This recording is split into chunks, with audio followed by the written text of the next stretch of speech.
everybody. I see that I had a really good time at the concert. Oh, wow. Guy was the DD, and I was like, if I get up and have a couple drinks, and I don't drink, so I was a little annoying. That's cool. I don't care if anybody watches my concert videos. They're for me. Oh, I had so much fun. I definitely got a little tipsy. And I kind of feel like it wasn't such a bad thing. I sort of needed it. And I needed to fucking have fun and relax. So I did. And the next day, I mean, there's just, I've had a lot of shit going on in the last couple of months. Going through a lot of stuff. Because when I realized that not knowing shit about Vedic astrology and human design projection and shit, and regular astrology and how you gotta couple all of these things, and I'm just like, I don't have fucking patience for that. But it kind of threw me through a loop, and I've gone through a lot of shit, had some dreams about Andromeda and high councils and shit, whatever. So the day after my concert, I was like, you know what? I am so overly concerned with the fact that if I could, I would kick the fucking doors in at every single mental hospital there is and tell these fucking doctors off for what they're doing to these people. And that's not realistic. So I'm like, well, the next best thing, if I can't just float around and go to all of these mental hospitals and really give these people the truth and all of this shit, the next best thing would be to go back to bars and restaurants, because a lot of those people have been there and will go there, and that's why I am and why I was playing this game as a server and bartender and a restaurant worker and trade worker. But so I applied to a few places, and there was this one in particular I really wanted. Really, I don't know, I was like drawn to it. And they called me back, and I went in for an interview on the 2nd, and within 15 minutes they hired me, and I was lit the fuck up. So I started, first I called the disability office and told them to fuck off. Take me off of that fucking slavery system bullshit. I don't want it. Cancel my application. We're in a simulation, and I'm just telling you the truth, and I've told you enough. So I started. I'm going in for my 3rd shift. We wear white there. Worst color in the world to wear when you're fucking serving food, but it's nice. Nice change from black. And then on my first day, there were 2 of us who started at the same time, and 2 chicks it was their 2nd day. And there's this fucking gorgeous thin blonde, super bubbly. As soon as I met her, I'm just like, I don't know, there's something up with this one. And a couple of people They're sitting around coughing and shit and talking about how they think they have allergies and all of this stuff. And me and her at the same time are like, it's the chemtrails. And she looks at me and she goes, oh, fellow conspiracy theorist, huh? And I was like, it's not conspiracies when there's U.S. patents on the technology right on the internet. And she was like, yeah. So her and I ended up, we ended up talking. She's like 22 or 23, young. But she said that her and her mom tripped on shrooms a couple of years ago, and she's been digging ever since. She said that she has dealt with all kinds of psychic shit, dreams, all of this crazy stuff when she was a child. They diagnosed her with pre-schizophrenia at 14 because she was tapped into other realms and was honest about it. And she started talking about the little fucking grays, the fucking zetas and shit. And I was like, oh man, I love you. I was like, do you know who their bosses are? She's like, who? I was like, the fucking draconians. She was like, that does not fucking shock me. We started talking about everything. She goes, the main reason they diagnosed me pre-schizophrenic, I think, is because I said that the Matrix movies were real life. And me and Guy just watched all of those the other day for my first time ever. And I'm looking at this shit going, these motherfuckers. It's true. Oh my God, so fucking true. And I'm like, yes, it's true. She's like, this is a simulation. I'm like, yes. So her and I are super fucking besties. Then I went in yesterday for my second day, and I meet this chick that just started there 2 weeks ago. She's in the Air Force.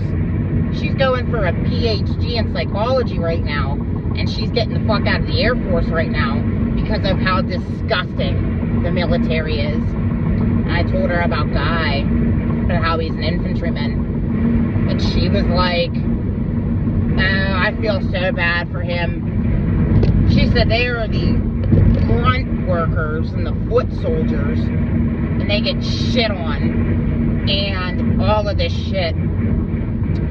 Then she starts telling me about how she's been remote viewing since she was a child. And the reason she's becoming a PhD in psychology is because she wants to know what the problem is with the front lines of mental health. Because she fucking knows she has been so spiritually gifted.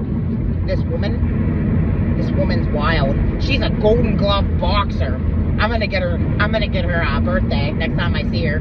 I wonder if she's a Life Path 3. She's a freaking boxer. And she was adopted and doesn't know anything about her family. Her real family was like a closed adoption or some shit.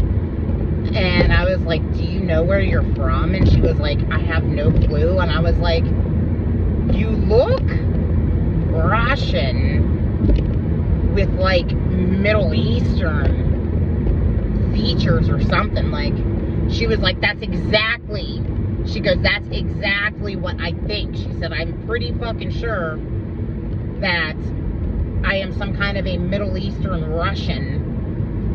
And we were talking about all kinds of shit.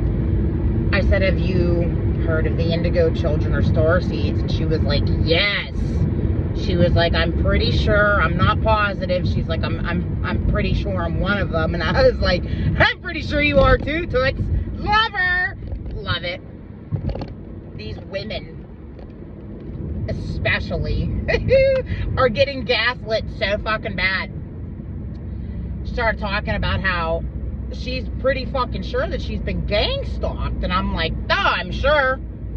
She said that there has been so many times at other jobs and shit where she's watching shit go on, and she'll start thinking shit, and somebody from afar will look at her and smirk like they know exactly what the fuck she's thinking. And I'm like, yes. That is a small, yes, that's definitely a small example of how gang stalking works. you're not fucking crazy. I feel so much better. And the only people, I'm not the only people I really get along with, but I don't feel like I fit in anywhere besides with restaurant workers, really, because it's the same make and model game everywhere. And these people have seen so much and so many different kinds of people, and they start picking shit up going, what the fuck is going on here? And also, that woman that I met who ended up leaving me that $1,700, the day I met her, she told me about how much she loves my energy and all of this stuff. And her mother was born in the 1930s, old Catholic woman, who has seen so much misery, had quite a few children and lost half of them to alcoholism. And she asked me if I would go meet her randomly that day, and I was just like, let's go meet your mom. And I went over and I met her, and she's a little fucking whippersnapper for sure, but I would visit her. I've been visiting this woman. Her daughter took off to another state, but she really likes me, and I really like her, so I go visit her. And she has around-the-clock caretakers. She has money, and her son, who pays her caretakers and who handles all of her shit, owns multiple companies, and a multi-millionaire. And I got a call not so long ago from the woman, the daughter, and she was like, hey, this person just randomly quit. She's like, my mom really likes when you're around, and I was just wondering if you would be interested in doing the same shit that you've been doing, you know, visiting her, but steadily, and getting paid for it. And I was just like, yeah. And there are caretaker parts of it, but I wanted to be a nurse before I fucked my life up anyway. So I've had a very interesting month, and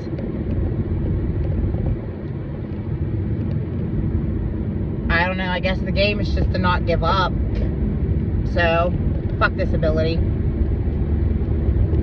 I'm not fucking disabled. I was fucking shocked and horrified by everything I went through, and the shit going on in my personal life and everything. But meeting this family and seeing and getting back out and talking to people, because people just kind of dump their shit on me, has made me realize even more so how fortunate I've been that I have not had to deal with major shit like the loss that other people have experienced and been able to keep fucking going dealing with. And it's been very humbling and very inspiring, I guess. So there's my little update. And I think I'm going to be quiet whenever I go to the NF concert, because I'm going to that next week, and I don't want the video ruined by my voice. So yeah, I'll be having that live on the 15th, and yeah, that's about it. Doodles.